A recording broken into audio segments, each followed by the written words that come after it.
Hi అండి అందరికీ. ఈరోజు వీడియో ఏంటంటే, ఒంటికి ఎంతో వేడి నుంచి తగ్గించి సలవ చేస్తుందండి. మనం సగ్గుబియ్యంతో కనుక ఈ విధంగా జావ చేసుకొని తాగాము అంటే, వేడి నుంచి వెంటనే మనకి చలవ చేస్తుందనమాట. చాలా చాలా సూపర్‌గా పనిచేస్తుందండి ఈ రెసిపీ. దీనికి ముందుగా సగ్గుబియ్యం తీసుకొని, కప్పు సగ్గుబియ్యాన్ని మనము గిన్నెలో వేసుకొని, దాన్ని 2 సార్లు కడిగిన తర్వాత వాటర్ వేసుకొని 10 నిమిషాలు నానబెట్టుకుందాము. నానబెట్టిన తర్వాత స్టవ్ పైన బాండీ పెట్టుకొని, దాంట్లోకి మనము 4 గ్లాసుల వరకు వాటర్ వేసుకుందాము. వాటర్ వేసుకున్న తర్వాత వాటర్ అనేది మరగాలండి. మరుగుతూ ఉన్నప్పుడు మనం ముందుగా నానబెట్టుకున్న సగ్గుబియ్యాన్ని కూడా తీసుకొని, ఆ మరుగుతున్న నీటిలో వేసుకుందాం ఇప్పుడు.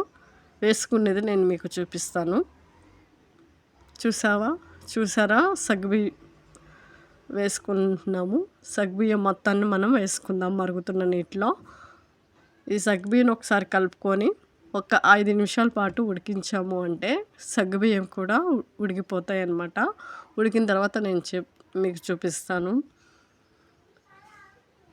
చాలా చాలా హెల్తీ అండి. మనకి కడుపులో నొప్పి వచ్చినా, తలనొప్పి వచ్చినప్పుడు కాళ్ళు మంటలు వస్తూ ఉంటాయి. ఇప్పుడు ఎండాకాలం కాబట్టి మనకి ఎక్కువ వేడి చేస్తూ ఉంటుంది. దీంట్లోకి బెల్లాన్ని సిరప్‌ని కూడా వేసుకుందాము. లేదా బెల్లాన్ని చిన్నగా కట్ చేసి అయినా వేసుకోవచ్చు. బెల్లం సిరప్ వేసుకొని ఒక నిమిషం పాటు ఉంచుకొని మనం స్టవ్ ఆఫ్ చేసుకోవటమే. చూసారు, రెడీ అయిపోయింది సగ్గుబియ్యంతో జావా.